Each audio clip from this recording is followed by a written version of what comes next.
इस वक्त बंद है, बराए मेहरबानी।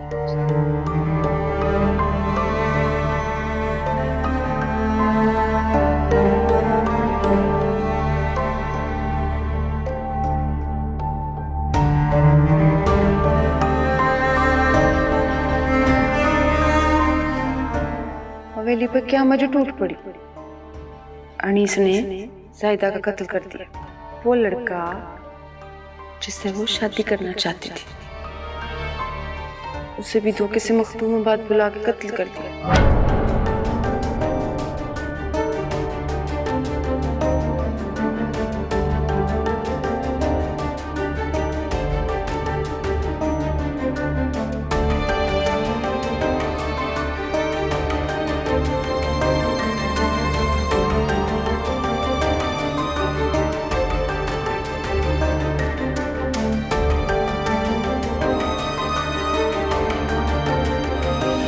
तू तो अपनी औकात ही भूल गया। क्या समझता है तू? क्या समझता है तू? मुझे जेल कराएगा तू? मुझे मेरे खिलाफ सबूत इकट्ठे करता फिर रहा है ना तू? या तेरा काम आसान कर देता। मैंने ही मारा है खैरू और उसकी बीवी को। बता क्या करेगा? बोल। कुछ भी नहीं कर सकता। तू कुछ नहीं कर सकता। मैं मालिक हूं मखदूमाबाद का, जिसकी चाहे जान लूं, जिसे चाहे जिंदा छोड़ूं। और तू मामा लगता है जो हर जगह पुनः कैमरा लेके पहुंच जाता है।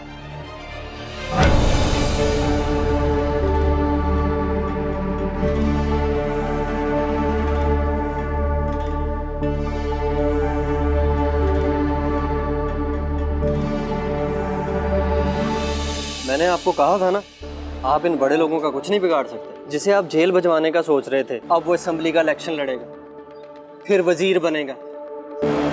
मखदूमाबाद पर ही नहीं, पूरे मुल्क पर हुकूमत करेगा वो। आपके और मेरे जैसे लोग सिर्फ बातें बना सकते हैं और हम कुछ नहीं कर सकते।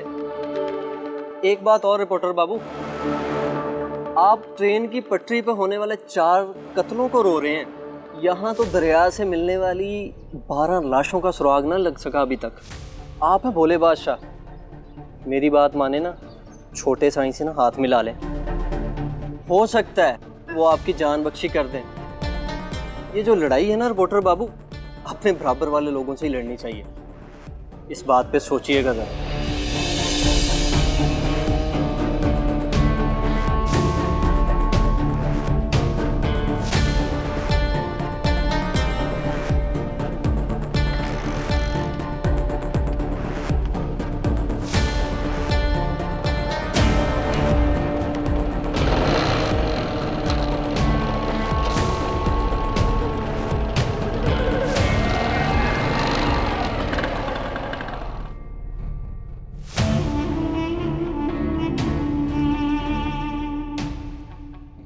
हवेली पर क्या मजे टूट पड़ी। अनीस ने जायदा का कत्ल कर दिया। वो लड़का जिससे वो शादी करना चाहती थी, उसे भी धोखे से मखदूमाबाद बुला के कत्ल कर दिया।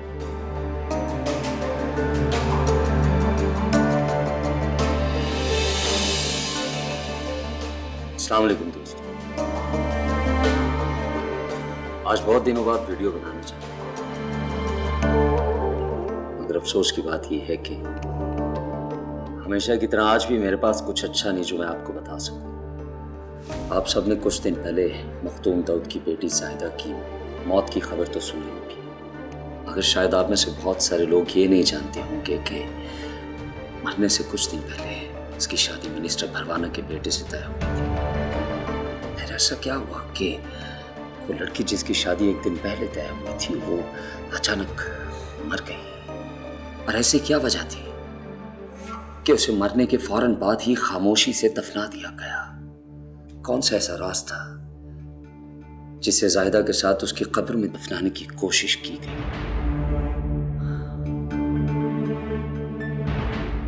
आज मैं आपको जाहिदा की मौत की सच्ची कहानी सुनाऊंगा।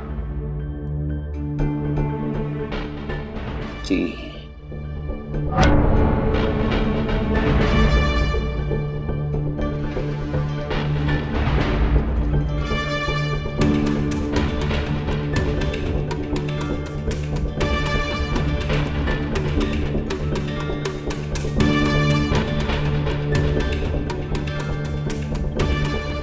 मैं मालिक हूं मखदूमाबाद का, जिसकी चाहे जान मानो, जिसे चाहे जिंदा छोड़ो, कुछ भी नहीं कर सकता। तू कुछ नहीं कर सकता। आपके और मेरे जैसे लोग सिर्फ बातें बना सकते हैं और हम कुछ नहीं कर सकते।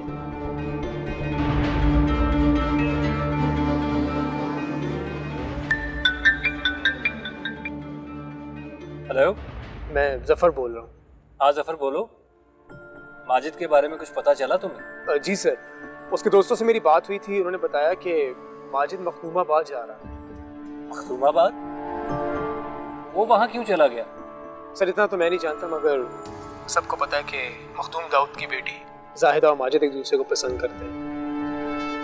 मेरे ख्याल से वो उसी से मिलने गया हो। अच्छा।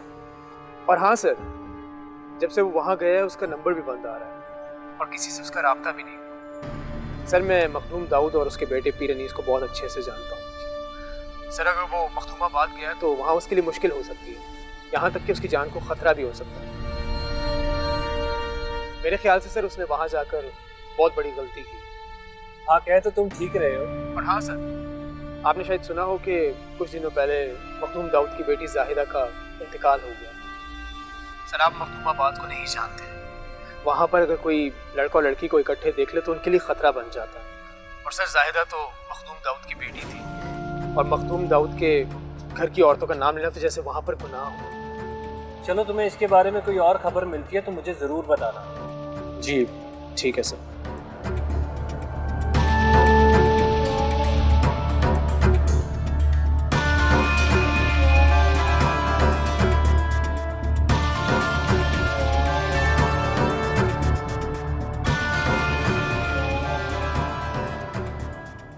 हो सकता है कि ये मेरी आखिरी वीडियो हो। मैं नहीं जानता कि इस वीडियो के बाद मेरे साथ क्या होगा, जिंदा रहूं या मार दिया जाऊं। मगर मुझे इसकी परवाह नहीं है। मेरा फर्ज है कि जो सच है वो आप तक पहुंचा सकूं। बुज़दिलों की तरह डर डर कर जीने से बेहतर है मैं एक ही दफा सच की मौत मर जाऊं। हो सकता है कि मेरी जमीन मेरे खून की मुंतज़िर हो, मेरे ही खून से यहां पर इंसाफ की फसल बोई जानी हो।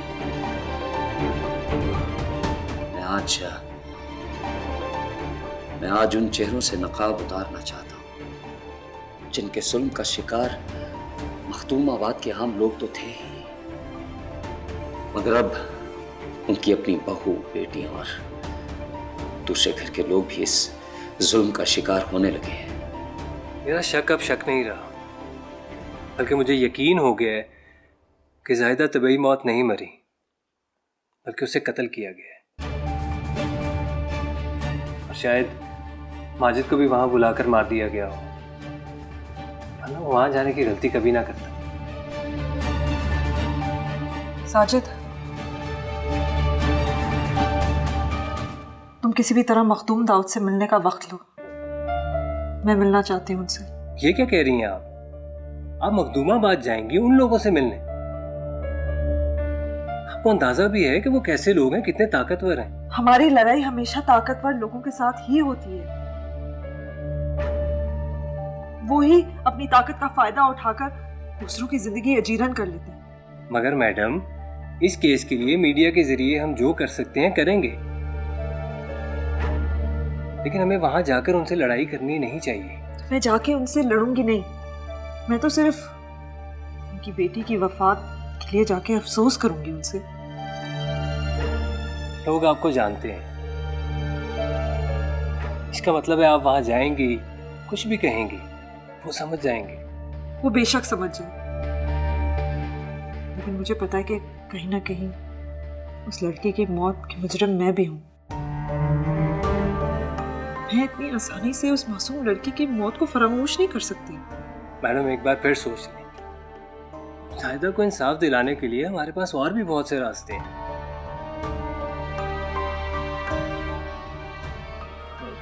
हमारे लॉयर्स हैं और बहुत सी एनजीओज हैं और सिविल सोसाइटी के बहुत से लोग हैं जो इस मामले में हमारी मदद कर सकते हैं।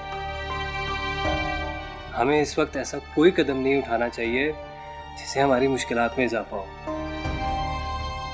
पहले ही हम इस वक्त सबके निशाने पर हैं।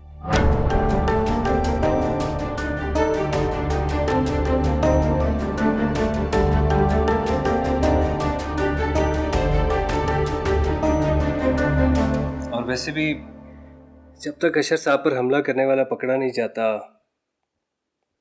आपको भी एहतियात करनी चाहिए।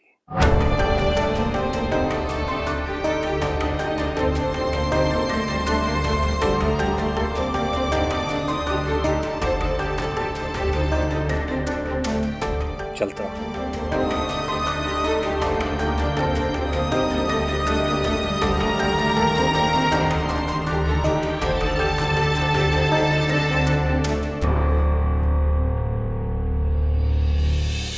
यही सोचकर हम यहां आए थे माई। लगा था तुम्हें हमारी फिक्र है,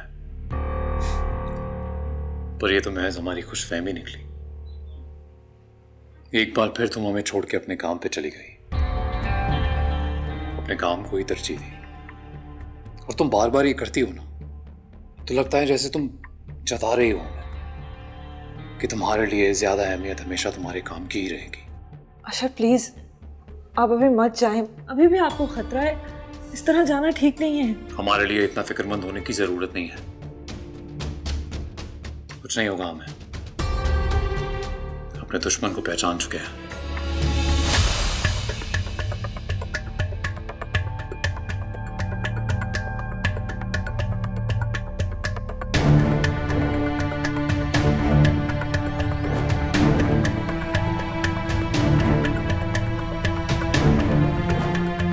आपका मतलूबा नंबर इस वक्त बंद है, बराए मेहरबानी।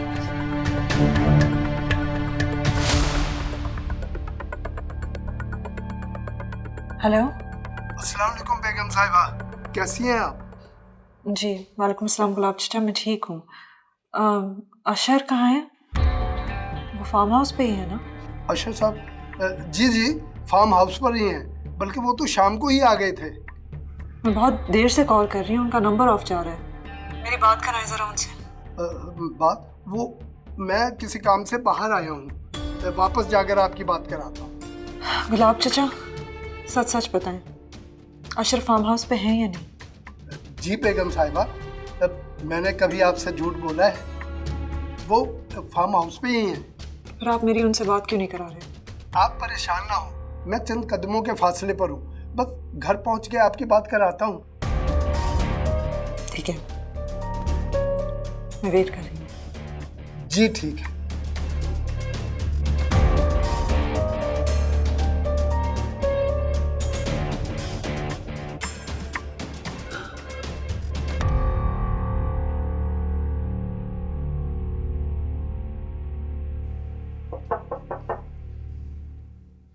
बाबा, बाबा।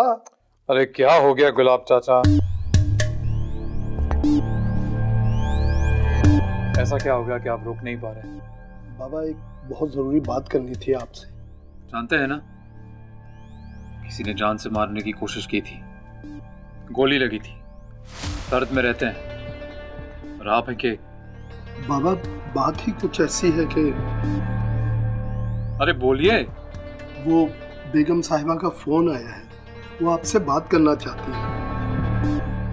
तो आप उनसे बात कर लें। गुलाब चाचा, वो हमारी बीवी है, उससे कब बात करनी है कब नहीं बात करनी है वो अच्छी तरह जानते हैं। इस बात को लेके आप परेशान मत। मैंने बेगम साहिबा से कहा था कि मैं कुछ देर में बात करवाता हूँ।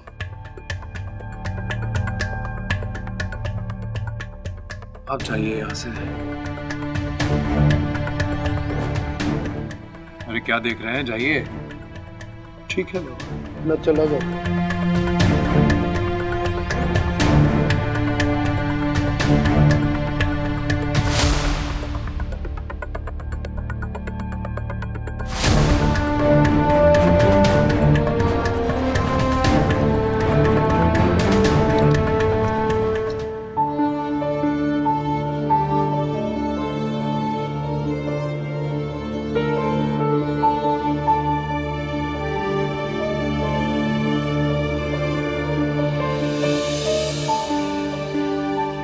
तुझे फिक्र करने की कोई जरूरत नहीं है बेटी थी।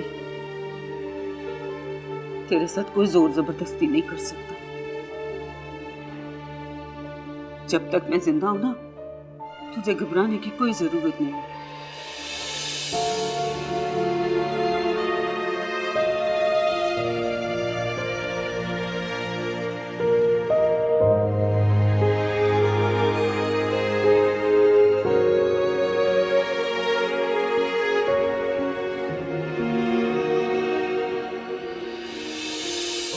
हमारी मुश्किल को समझने की कोशिश कर रूसा बानो। जिंदगी रही तो हम फिर इकट्ठे हो जाएंगे, लेकिन अगर तू यहाँ रही तो छोटे पीर साहब ने हमें मार देना है।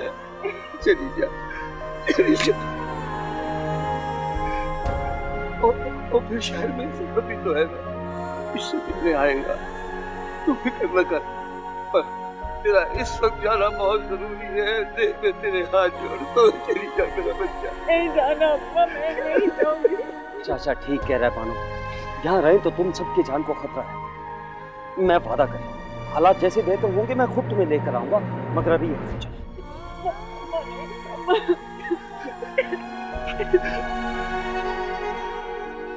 अल्लाह सोने के हवाले मेरा बच्चा।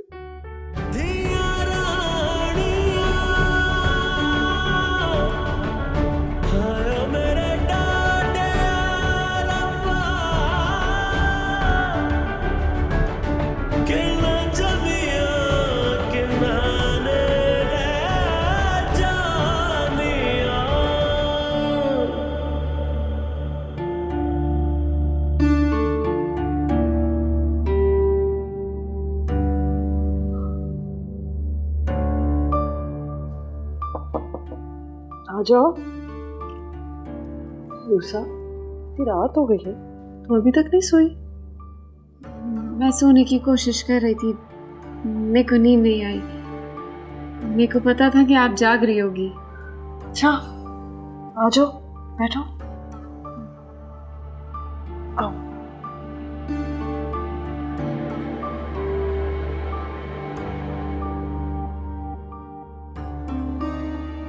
क्या बात है? कोई बात करनी है?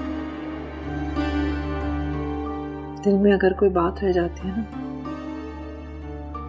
बहुत तकलीफें होती हैं।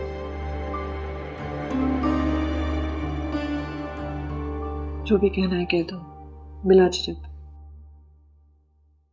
मेरे को अम्मा अब्बा की बहुत याद आती है।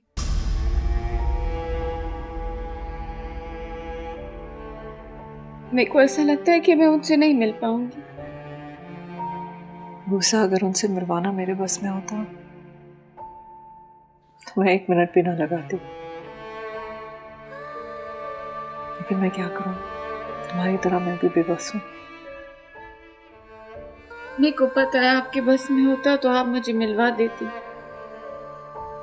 दुख तो इस बात का है कि आपके बस में ही नहीं है।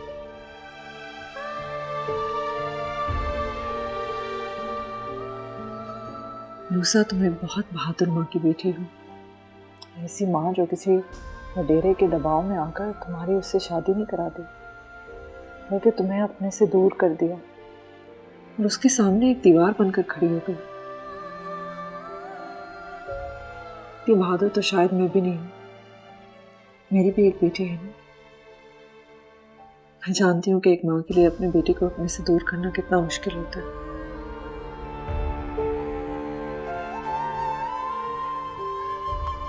तुम्हें भी अपनी माँ की तरह जिंदगी की तमाम मुश्किलातों का सामना बहादुरी से ही करना होगा।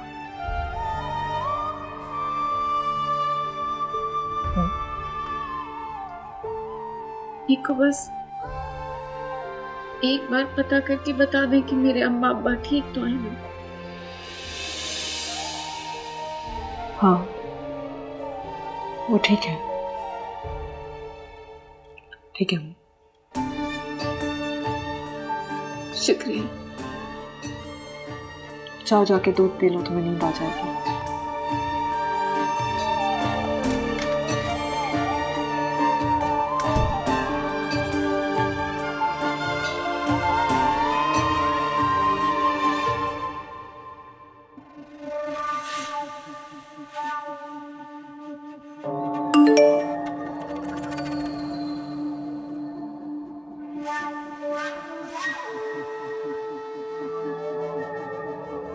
मेरे पास इस बात का सबूत है,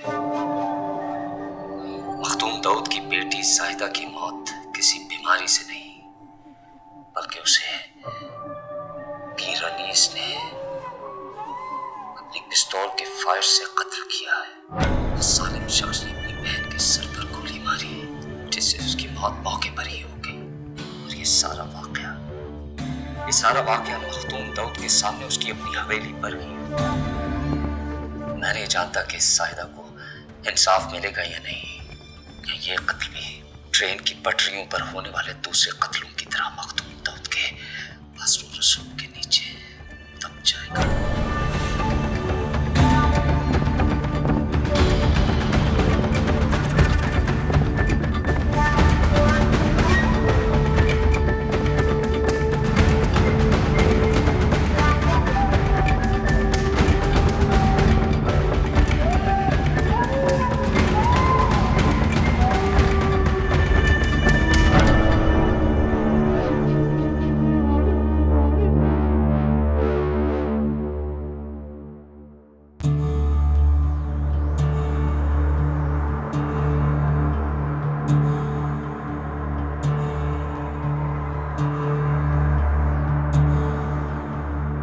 जो कुछ हुआ बहुत बुरा हुआ, उसे नहीं होना चाहिए था, पर अब जो हो गया उस पर सब्र करने के अलावा और कोई चारा भी नहीं। जितना प्यार तुम्हें उससे था उतना ही प्यार मुझे भी उससे था। धी थी मेरी, बड़े नाजुक से पाला था,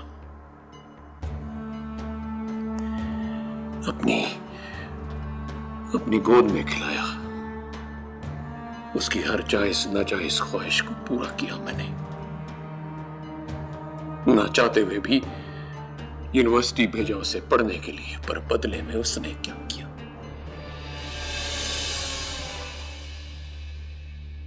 मेरे एतबार को तोड़ दिया, हमारी इज्जत को शहर की गलियों की मिट्टी में रोल दिया। एक लड़के से 4 साल से मिलती रही। एक गैरतमंद बाप ये कैसे बर्दाश्त कर सकता है कि उसकी जवान बेटी किसी के साथ मेल जोल रखे? नहीं, गलती तो थी उसकी, बहुत बड़ी गलती थी। जो अनीस ने किया, अगर वो ना करता तो ये मैं करता। अगर मुझे उससे मोहब्बत थी, खैर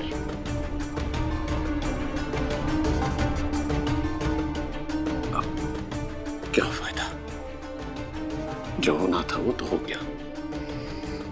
अल्लाह उसका रुझान अच्छा करे।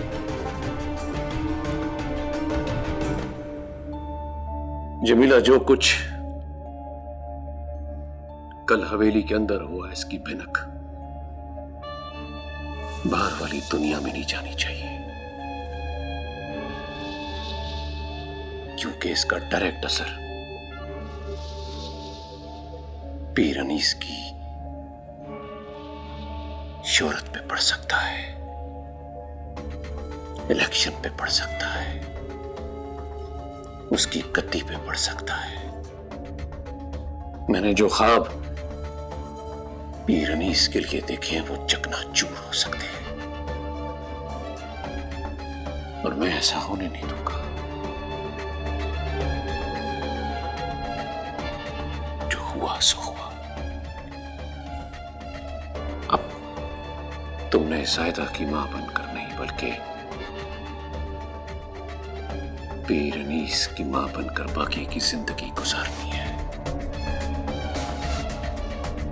चल शाबाश, अपने आप को संभाल। दुआ करता हूं अपनी बच्ची के लिए।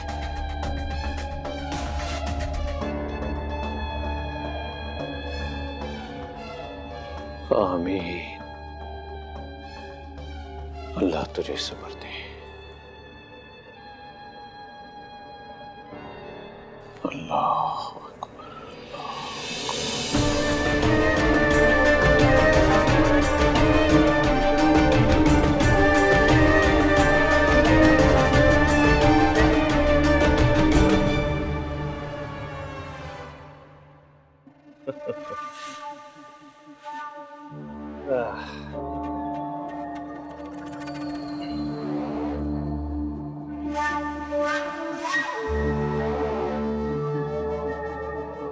चाचा साहब, मखदूमाबाद में अल्ताफ शाह के कदम रखते ही आपका बुरा वक्त शुरू हो गया है। अब आपकी गद्दी आपको बचा सकती है और ना ही कोई तदबीर। एक एक करके सब छीन लूंगा मैं आपसे, कुछ भी नहीं रहने दूंगा मैं आपके पास। बाबा साईं की मैयत से वादा किया था, जब तक उनके कत्ल का बदला नहीं दूंगा उनकी कब्र पर हाजिरी नहीं दूंगा।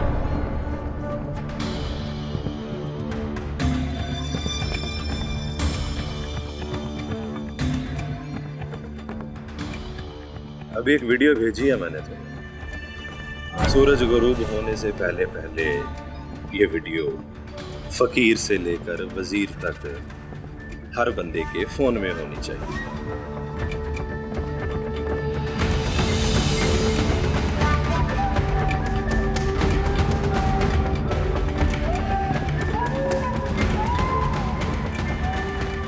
मेरे पास इस बात का सबूत है। दाऊद की बेटी ज़ाहिदा की मौत किसी बीमारी से नहीं, बल्कि उसे पीर अनीस ने अपनी पिस्तौल के फायर से कत्ल किया। वो जालिम शख्स ने अपनी बहन के सर पर गोली मारी, जिससे उसकी मौत मौके पर ही हो गई। और ये सारा वाकया मखदूम दाऊद के सामने उसकी अपनी हवेली पर ही।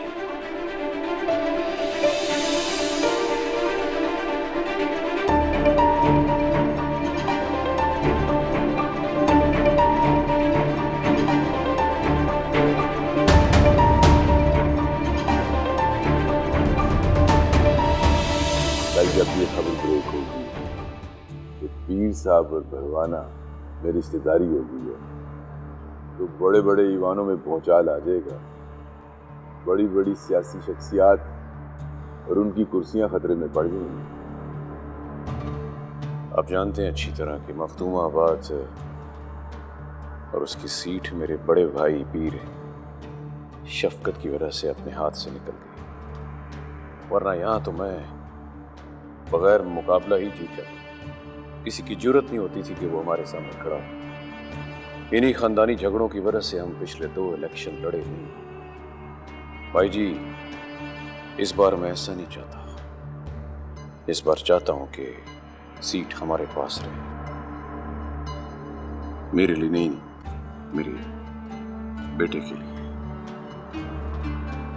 मेरे इल्म में ये सीट हमेशा आपके खानदान के पास रहेगी और आइंदा भी आपके खानदान के पास ही रहेगी। खानदान के पास नहीं भाई जी, सिर्फ हमारे पास।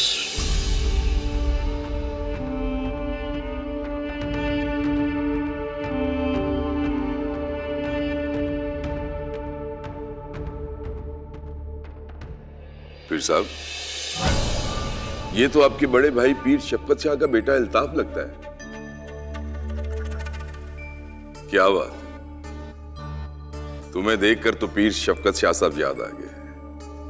वही शबात, वही डील डोल। इतने साल कहाँ थे तुम? वापसी की तैयारी कर रहा था साईं। यही चाहता था कि महदूमाबाद की जमीन पर कदम रखूं तो लोगों को पीर शफकत शाह याद आ जाए। देखने वालों को यही लगे कि शफकत शाह कब्र से उठकर वापस आ गया है। क्यों चाचा साईं, मुझे देखकर यही लगता है ना कि शफकत शाह कब्र से उठकर वापस आ गया है।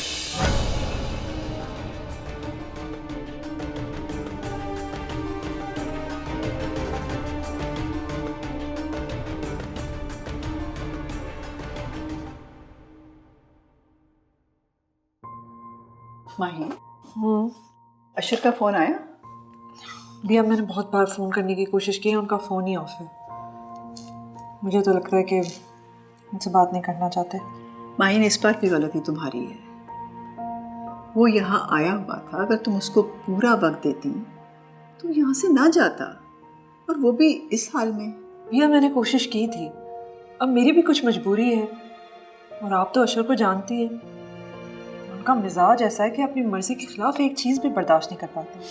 तुम्हारे बारे में भी उसका कुछ ऐसा ही ख्याल है। देखो माहीन, औरत कितनी भी मजबूत हो, अगर कुछ रिश्ते ऐसे होते हैं जिनकी खातिर उनको कुर्बानी देनी पड़ती है, झुकना पड़ता है। भैया, हर दफ़ा उनको मनाने की मैं ही कोशिश करती हूँ, मैं ही पहर करती हूँ, मैं और मज़ीद क्या करूँ? कुछ भी करो, मगर उसको वापस लेके आओ। देखो बेटा, मर्दों को अगर उनके हाल पे छोड़ दिया जाए ना तो भटक जाते हैं वो। देखो, तुम दोनों में आपस में जो भी मिसअंडरस्टैंडिंग है, बैठो और उसको हल करो बेटा। इससे तो तुम दोनों के बीच में फासले बहुत बढ़ जाएंगे, और ये बात बिल्कुल अच्छी नहीं है। भैया, अभी तो मैं वैसे ही बहुत परेशान हूँ, इंक्वायरी कमेटी के सामने मुझे पेश होना है। देखो माही, ये बातें करके मैं तुम्हें परेशान नहीं करना चाहती, लेकिन क्या करूं? अगर ये सब बातें मैं तुम्हें नहीं समझाऊंगी तो कौन समझाएगा? मैं जानती हूँ, और है ही कौन? एक आप ही तो हैं जो मेरे दुख दर्द का एहसास रखती हैं। अच्छा, मुझे ये बताया, रूसा कहाँ है? अपने कमरे में होगी। बस ठीक है, कल बहुत ही ज़्यादा परेशान थी, आप उस पर आज नज़र रखिएगा, ठीक है? ठीक है, अपना ख्याल रखना। चलो, अल्लाह के फरमान में जाओ बेटा। नादिर। जी पीर साईं। तुमने अल्ताफ शाह के पीछे बंदे लगा दिए? पीर साईं, उसकी हवेली पर नजर रखने के लिए बंदे छोड़ दिए हैं, मगर मुझे पता चला है कि वो अकेला रह रहा है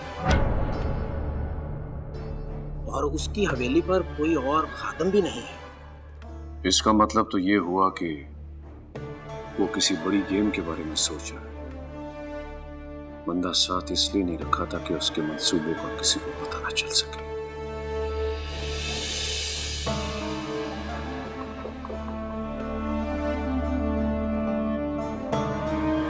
गुलाम बाबा साहब। वालेकुम अस्सलाम।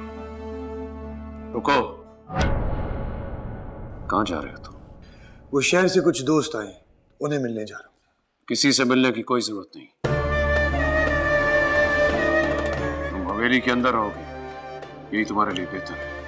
क्यों बाबा साईं, ऐसा क्या हो गया? कुछ हुआ नहीं, लेकिन बहुत कुछ हो सकता है, इसलिए तुम्हें एहतियात करने के लिए कह रहा हूं।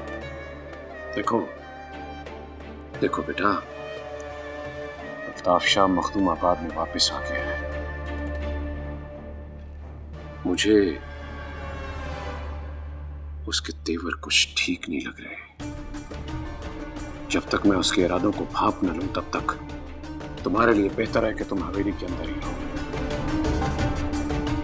वो आपका कहने का मतलब है कि उसके डर की वजह से मैं हवेली में छुप के बैठ जाऊं?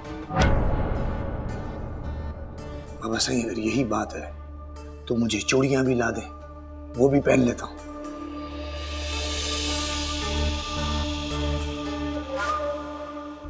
पता नहीं बाबा सही, आप मुझे ये एहसास क्यों दिलाते हैं कि मैं कमजोर हूं, कोई भी ऐरा गैरा आएगा और मुझे नुकसान पहुंचाकर चला जाएगा।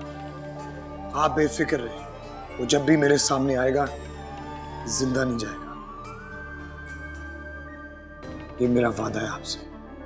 जानते हो तुम में और अल्ताफ शाह में क्या फर्क है? उसके पास दिमाग है और तुम्हारे पास सिर्फ पिस्तौल।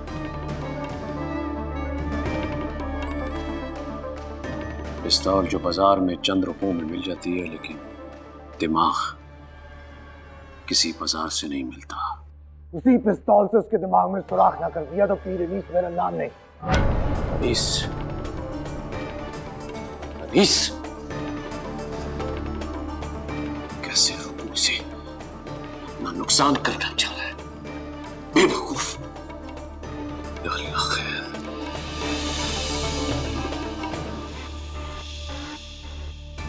अल्लाह अकबर।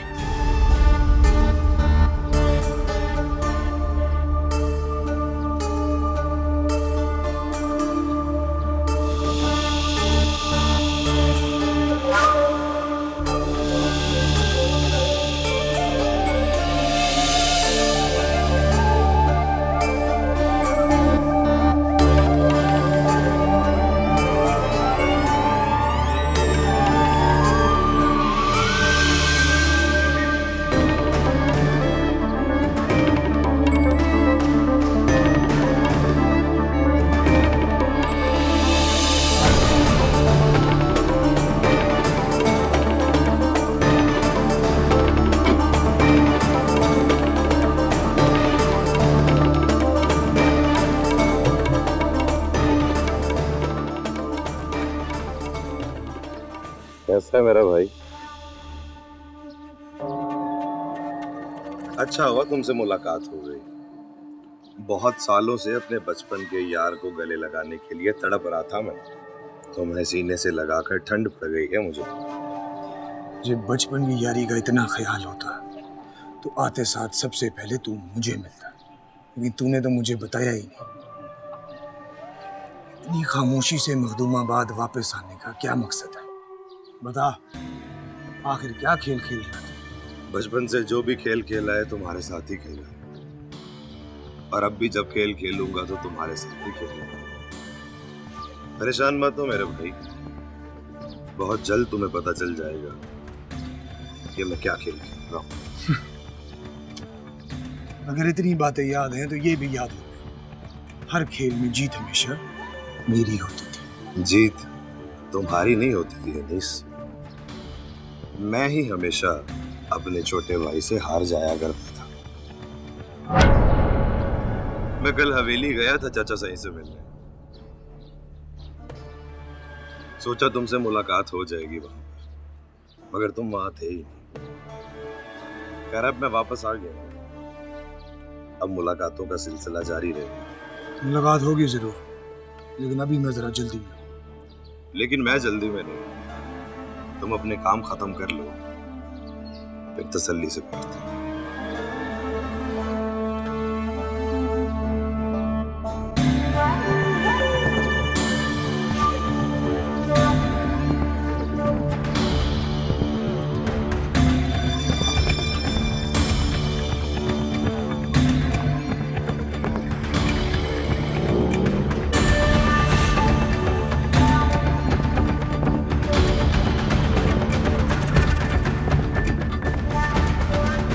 इस बात का सबूत है,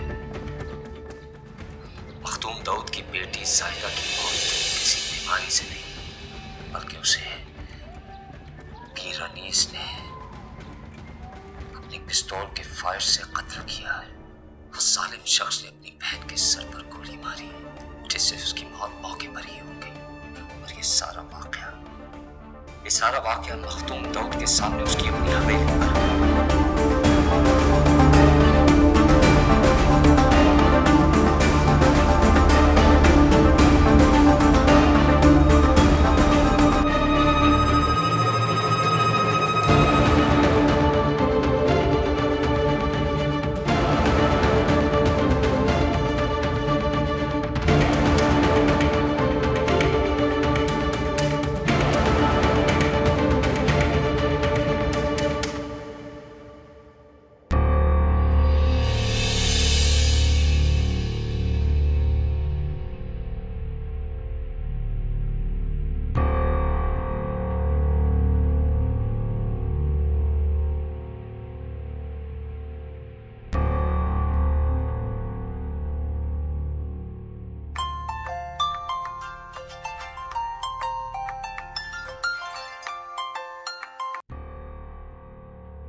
हेलो हेलो अशर, मैं आपको कल से कॉल कर रही हूँ, आप क्यों नहीं मेरा फोन उठा रहे?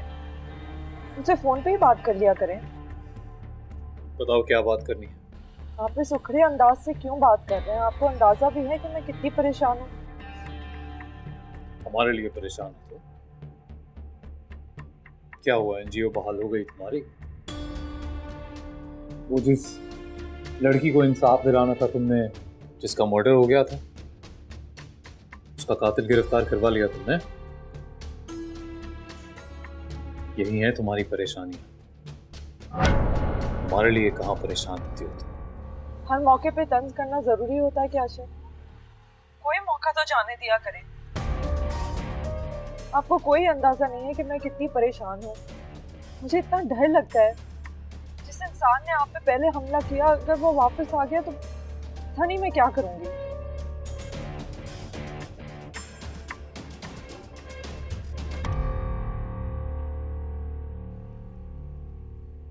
बता रही हो या धमका रही हो? क्या क्या कहा आपने? कुछ नहीं, बस हमारे लिए परेशान मत हुआ।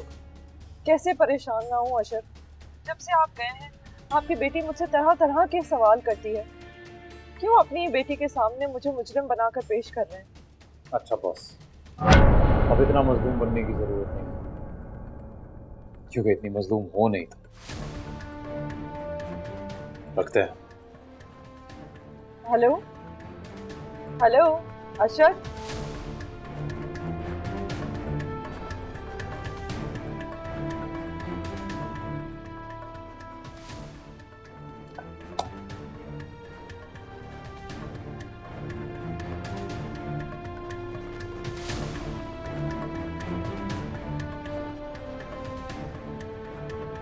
बड़ी उम्र है आपकी।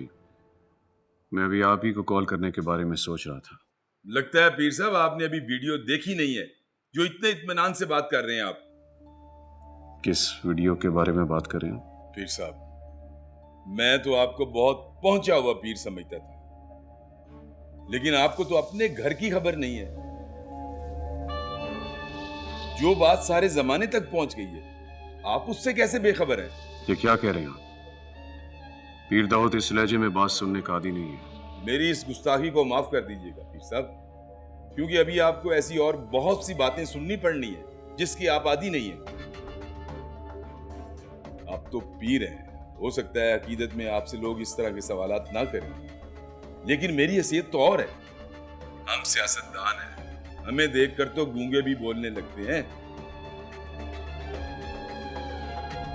बहुत मुश्किलों से इस मुकाम पर पहुंचा हूं पीर साहब, जरा सी बदनामी भी अफोर्ड नहीं कर सकता, लेकिन बदकिस्मती से आपकी बेटी और मेरे बेटे के रिश्ते ने लोगों को मुझ पर उंगलियां उठाने का मौका दे दिया है। हो सकता है आपको कोई फर्क न पड़ता, लेकिन मीडिया ने मेरे परखचे उड़ा दिए। आपके हिस्से के सवालात भी मुझसे हो। बताइए ना पीर साहब, क्या जवाब दूंगा? मेरी समझ में नहीं आ रहा कि आप कहना क्या चाह रहे हैं। अभी भी अगर आप नहीं समझे पीर साहब, तो फिर पता नहीं किस तरह समझेंगे आप। आप मुझे बता देते कि आपकी बेटी किसी और को पसंद करती है,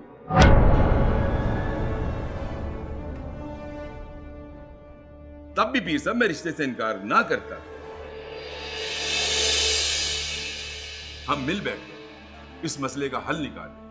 बच्चों से गलतियां हो जाती हैं, उनको सुधारा जाता है, ना कि किसी की जान लेकर बड़ी गलती की जाए।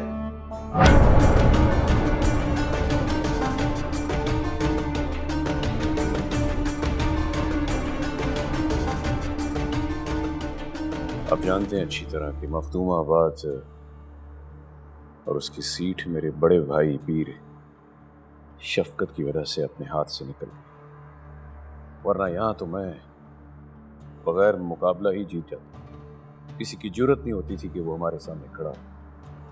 इन्हीं खानदानी झगड़ों की वजह से हम पिछले 2 इलेक्शन लड़े नहीं। भाई जी, इस बार मैं ऐसा नहीं चाहता। इस बार चाहता हूं कि सीट हमारे पास है।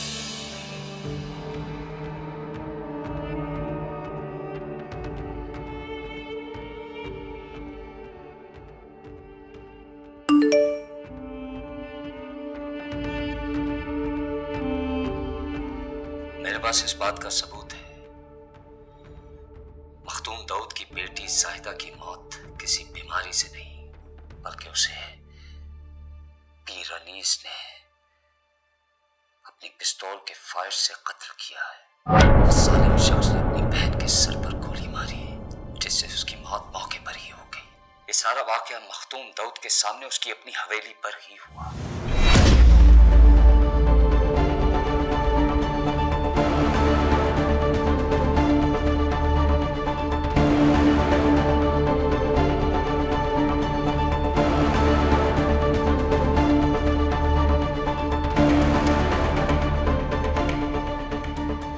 शाबू यार, एक कप चाय का तो बना दे। जनाब चाय नहीं है।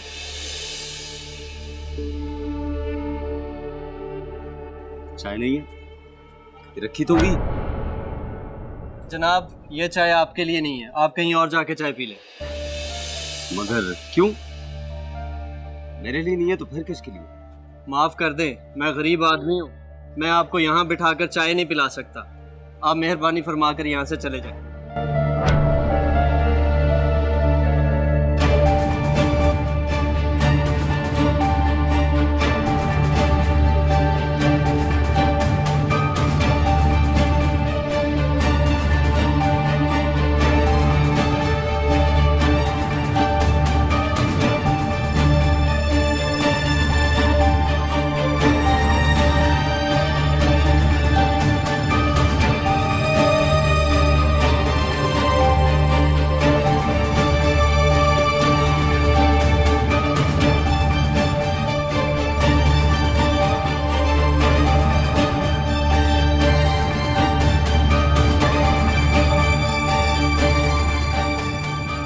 कहाँ हो? रात में मिलो। हाँ हाँ यही होंगे, और कहाँ होंगे? चलो मिलते हैं।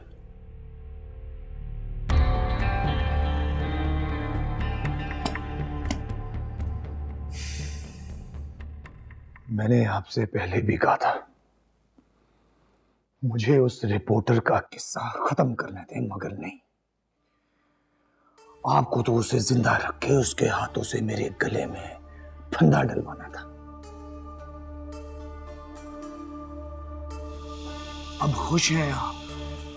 ख्वाहिश पूरी हो गई आपकी? लेकिन नहीं बाबा साईं, नहीं, मैं इतनी आसानी से नहीं मरूंगा, और उस 2 टके के रिपोर्टर के हाथों तो बिल्कुल भी नहीं। सियासत जाए भाड़ में, अब मैं उसे नहीं छोड़ूंगा, नहीं छोड़ूंगा मैं उसको। रुको अनीस, तुम उसे कुछ नहीं कहोगे। अब भी आप मुझे रोक रहे हैं बाबा साईं?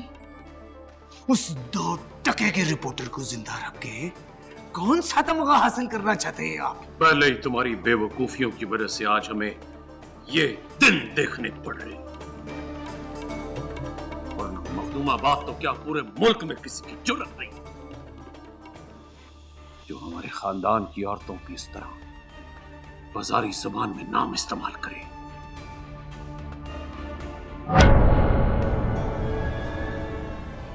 रही बात उस रिपोर्टर की, उसे तो मरना है हर सूरत,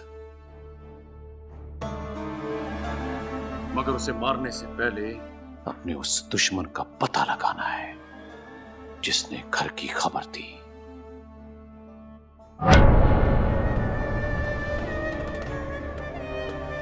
उस दिन हवेली में जो कुछ हुआ, हवेली के अंदर के लोगों को मालूम था। तो फिर कौन था वो जिसने अंदर की बार बात की? यकीनन वो दुश्मन घर के अंदर मौजूद है। अब तुम कुछ नहीं करोगे अनीस, जो कुछ करना है मैंने खुद करना है। अगर तुमने किसी किस्म की मदाखलत की तो मेरा जिम्मा तोश पोश। देखता हूं इस मसले को।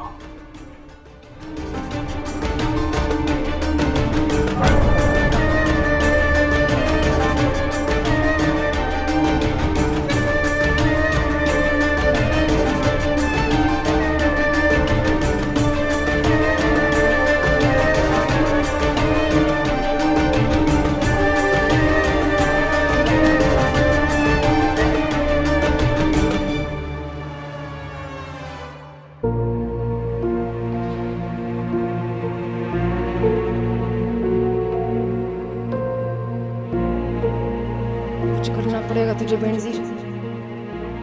अगर जहीर चचा सिंह के हाथ लग गया ना तो अच्छा नहीं होगा। मैंने समझाया था ये बात शहर के अखबार तक ना जाए। क्या होगा? वो पकड़ा गया तो मेरा सारा मंसूबा बर्बाद हो जाएगा। मैं क्या करूं?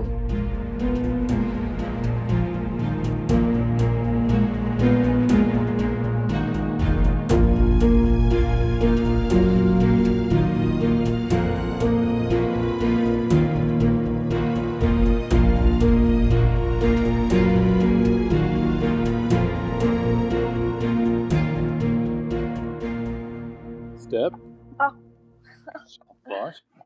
हाँ डर लग रहा है। अरे हम है ना, कुछ नहीं। टर्न। ओके। आंखें नहीं खोलना, आंखें नहीं खोलना। ओके। अब खोल लूं? अरे नहीं, अभी नहीं। And just after. जब मैं खोल लूं? अरे हम कह रहे हैं ना अभी नहीं।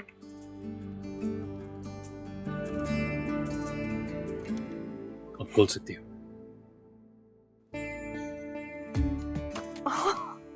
वाह, ये सब मेरे लिए? ये भी और हम भी। पर हम इसकी वजह से नहीं कह रहे थे कि आंखें बंद रखो। वो तो इसलिए कह रहे थे कि इतनी खूबसूरत लग रही हो, खुद को देख लेती तो अपनी नजर लग जाती। एक तो ये आंखें, पता है जॉन साहब ने इन आंखों को देखा नहीं, फिर भी लगता है कि इन्हीं के बारे में कहा है। कयामत खेज है ये आंखें। हम ख्वाब किसके देखते? मैं शायर की बीवी हूँ, लेकिन मुझे तो शायरी बिल्कुल नहीं आती। शायर की बीवी बन के क्या मिलेगा? हमेशा उदास रहोगी, मायूस। शायर की महबूबा बनो, क्योंकि एक शायर को कोई पूरा जहान भी मिल जाए ना, तो शेर वो सिर्फ महबूबा के लिए ही कहता है। बीवी बनना तो मेरे इख्तियार में है। महबूबा सिर्फ तभी बनी रहूंगी जब आप बना के रखेंगे। क्यों नहीं रखेंगे? पता है माहिम, जब से हमने तुम्हें देखा है, दिल से बस एक ही दुआ निकलती है कि जब तक जिंदा है तुम्हें ही देखे, तुम्हें ही सुने और बस तुम्हें ही लिखे।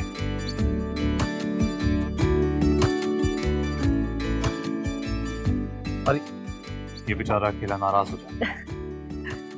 ये लो, आप मेरा हाथ पकड़।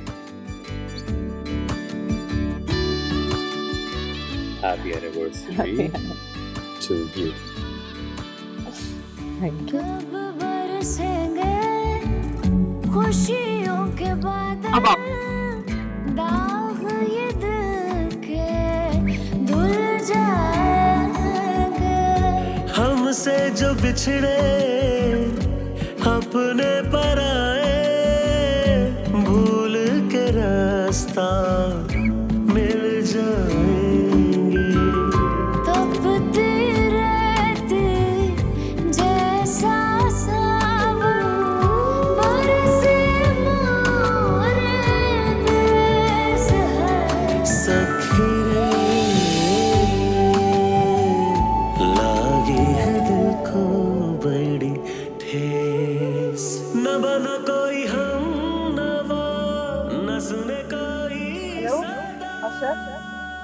आपको कल से कॉल कर रही हूँ, आप क्यों नहीं मेरा फोन उठा रहे? मुझसे फोन पे ही बात कर लिया करें।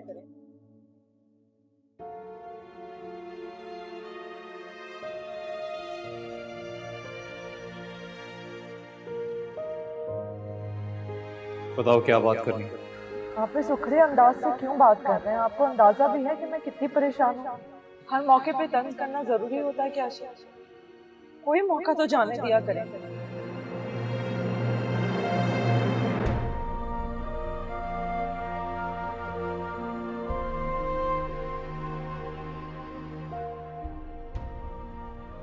आपको कोई अंदाजा नहीं है कि मैं कितनी परेशान हूँ। मुझे इतना डर लगता है, जिस इंसान ने आप पे पहले हमला किया अगर वो वापस आ गया तो पता नहीं मैं क्या करूँगी। बस हमारे लिए परेशान मत हुआ। कैसे परेशान ना हूँ अशर? जब से आप गए हैं आपकी बेटी मुझसे तरह तरह के सवाल करती है। क्यों अपनी बेटी के सामने मुझे मुजरिम बनाकर पेश कर रहे हैं?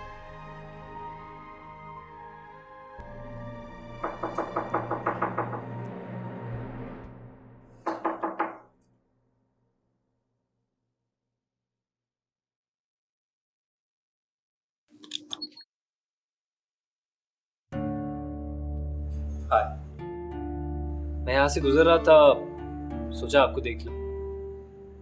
कैसी हैं आप? शुक्रिया, मैं ठीक हूँ। आई एम सॉरी, शायद मुझे इस वक्त नहीं आना चाहिए था। नहीं नहीं, ऐसी कोई बात नहीं है। एक्चुअली आप उस दिन बहुत परेशान थी और आपके साथ भी कोई नहीं था, तो मैंने सोचा शायद आपको मेरी किसी किस्म की मदद की जरूरत हो। Thank you. ओके, मैं चलता हूँ। ठीक। आई एम सॉरी, मैं आपको अंदर नहीं बुला सकती। एक्चुअली सबको पता है कि मैं अकेली रहती हूँ तो। It's okay, it's absolutely fine. मैं चलता हूँ। अल्लाह हाफिज।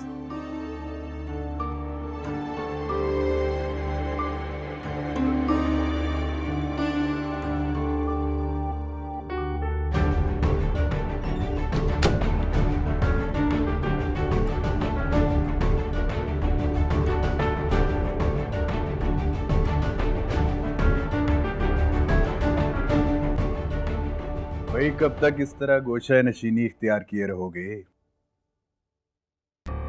बाहर निकलो, कोई इंटरव्यू दो। लोग आपको सुनने के लिए बेचैन हैं। अभी ये होगा नहीं हमसे। क्या नहीं हो पाएगा? अरे भाई, अगर इस मौके से फायदा ना उठाया तो हमारी सारी मेहनत बेकार चली जाएगी। जानते हो, एनजीओस की इंक्वायरी चल रही है। अगर इस वक्त पब्लिक प्रेशर कम पड़ गया ना तो फैसला उनके हक में भी जा सकता है। अरे यही तो वक्त है फल मिलने का। तुम समझ नहीं रहे हो।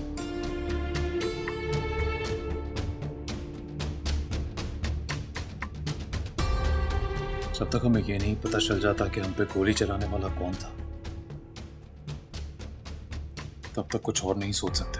तुम ये बात भूल क्यों रहे हो? तुम्हारी बीवी की एनजीओ पर बैन तुम्हारी ख्वाहिश पर लगा था। तुम भी तो यही चाहते थे ना? तुम्हारी ख्वाहिश पर इतना बड़ा कदम उठाया गया, तुम पीछे कैसे हट सकते? तुम हमारी प्रॉब्लम समझ नहीं रहे हो। जिंदगी के उस फेज में कि किसी भी चीज पे फोकस नहीं कर पा रहे। ऐसा लग रहा है जैसे कुछ छिन गया हमसे, जैसे सब खाली है। थोड़ा वक्त दो, खुद को समेटने के लिए थोड़ा वक्त, बस। अगर ये वक्त गुजर गया ना तो हमारे पास सिर्फ वक्त ही रह जाएगा। ना नाम रहेगा ना काम। अब तक तो बीवी के नाम से पहचान थी तुम्हारी, फिर शायद बीवी भी ना रहे। एनजीओ पर बैन तुम्हारे कहने पर लगा है और ये बात ज्यादा देर तक छुपी नहीं रहेगी। सोचो, अगर ये बात उस तक चली गई तो अगर बाकी जिंदगी एक नाकाम शख्स बनकर गुजारना चाहते हो तो तुम्हारी मर्जी। और मेरी एक बात ध्यान से सुनो, तुम्हारे ऊपर बहुत बड़ी इन्वेस्टमेंट हुई है। चैनल, सोशल मीडिया, न्यूज़पेपर्स, ये जो हर जगह तुम्हारे नाम की धूम मची हुई है ना, ये ऐसे ही फ्री में नहीं होती। इसके पीछे बहुत बड़ी इन्वेस्टमेंट है। और आप इतना तो समझते हैं, कोई भी इन्वेस्टमेंट बगैर मकसद के नहीं होता। तो मेरा काम था आपको समझाना। समझ गए।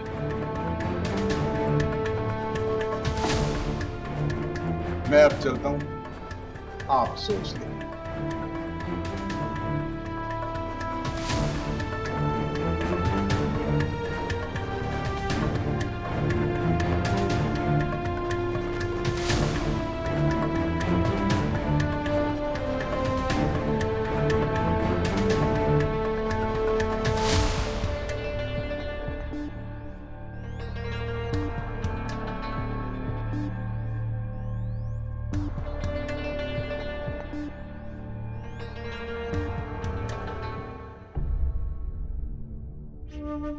क्या हुआ, एनजीओ बहाल हो गई तुम्हारी?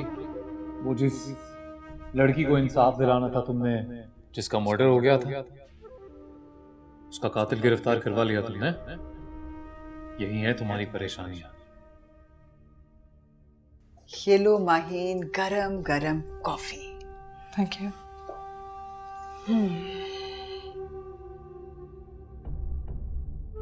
अशर का फोन आया था? क्या बात हुई? क्या बात होनी थी?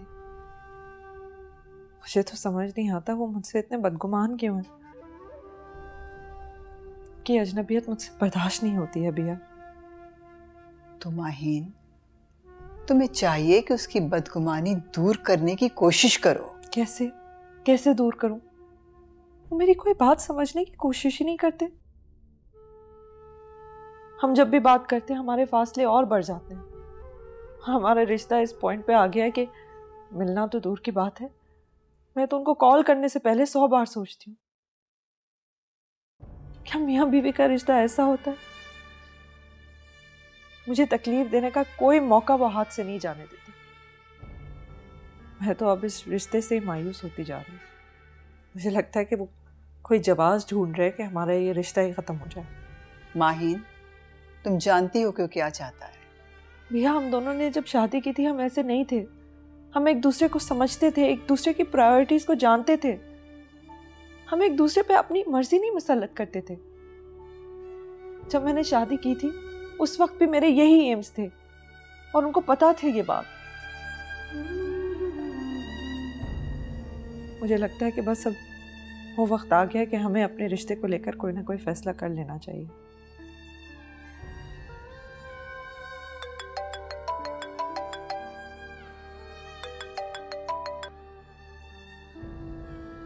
हेलो।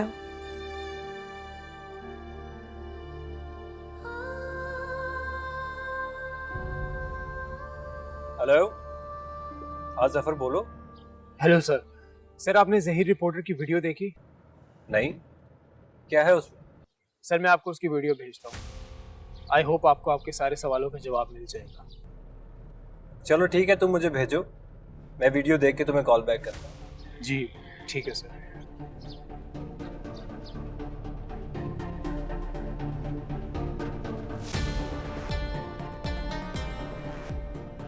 लगता है अब मामा मामी की कत्ल का बदला लेने का वक्त आ गया। सालिम शख्स ने अपनी बहन के सर पर गोली मारी, जिससे उसकी मौत मौके पर ही हो गई। ये सारा वाकया मखतूम दाऊद के सामने उसकी अपनी हवेली पर ही हुआ। पता नहीं उस दिन मैंने उनकी बात क्यों नहीं मानी, क्यों वापस भेज दिया। मैंने इतनी बड़ी गलती कर ली, पता नहीं कैसे इतनी बड़ी गलती हो गई मुझसे। आपकी कोई गलती नहीं है, आपने उन्हें वही मशवरा दिया जो आपको ठीक लगा। कोई बाप अपनी बेटी का सिर्फ इस बात पे कत्ल कैसे कर सकता है कि उसको अपनी मर्जी से, अपनी ख्वाहिश से शादी करनी थी? कोई इतना जालिम कैसे हो सकता है? अपनी मर्जी से शादी की ख्वाहिश तो बहुत बड़ा जुर्म है। यहाँ पे बहनों बेटियों को सिर्फ इसलिए कत्ल कर दिया जाता है कि कहीं वो अपनी जायदाद और ज़मीन में हिस्सा ना मांग लें। फिर कहते हैं कि औरतें किस हक का मुतालबा कर रही हैं? कौन सी आजादी चाहती हैं औरतें? पता नहीं हमारी ये सोच कब बदलेगी, कब लड़कियों को अपनी मर्जी से जीने का हक मिलेगा। आप आज इंक्वायरी कमेटी के सामने पेश हुई थी, क्या सवालात किए उन्होंने? कोई नया सवाल नहीं था, वही जो सब कुछ सोशल मीडिया पे अभी चल रहा है, वही इल्जामात। मैडम, मैं 100% श्योर, ये हमारी एनजीओ को बैन करने के लिए एक प्लानिंग के तहत कैंपेन चलाई जा रही है। वो लोग ये बहुत अच्छी तरह जानते हैं कि एनजीओज डोनेशंस पर चलती है, और अगर वो हमारी डोनेशंस रोक देते हैं तो मजबूरन हमें भी अपना काम रोकना पड़ेगा।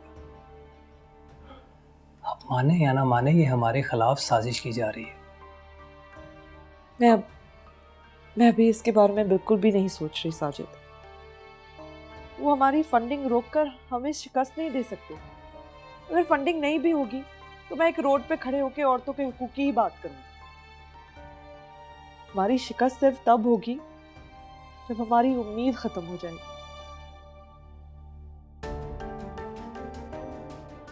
मैं चाह रही हूं अभी तुम बाकी सारे काम को साइड पर रख के इसी केस पर फोकस करो।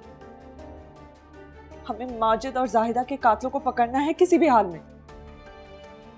तुम अपने सारे कॉन्टैक्ट्स इस्तेमाल करके इस केस को मीडिया के सामने लाओ और जोया को कहो कि इस केस को स्टडी करे, जहीर से बात करो, उसके पास जो भी सबूत है हमें वो चाहिए किसी भी हाल में। हमें इस केस को एक मिसाल बनाना है लोगों के सामने।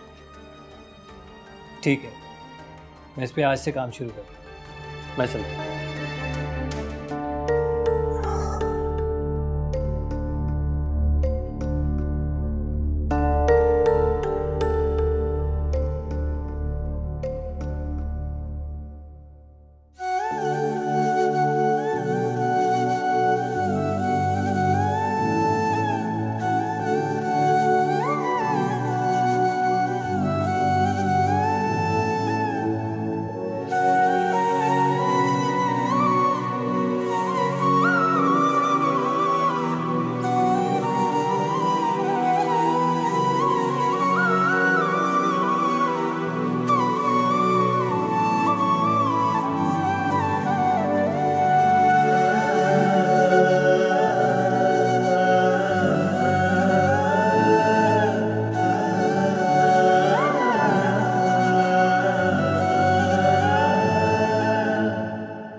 तो समझ गया ना, सारा काम बड़ी रास्तारी से करना है।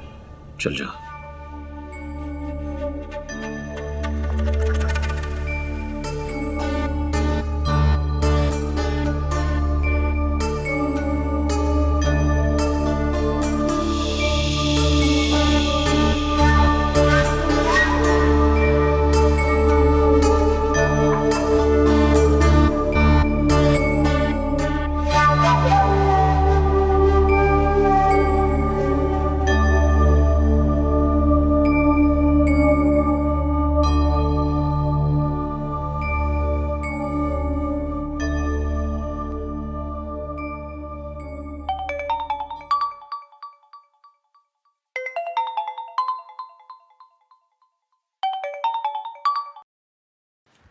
हेलो, हाँ बोलो, क्या बात है?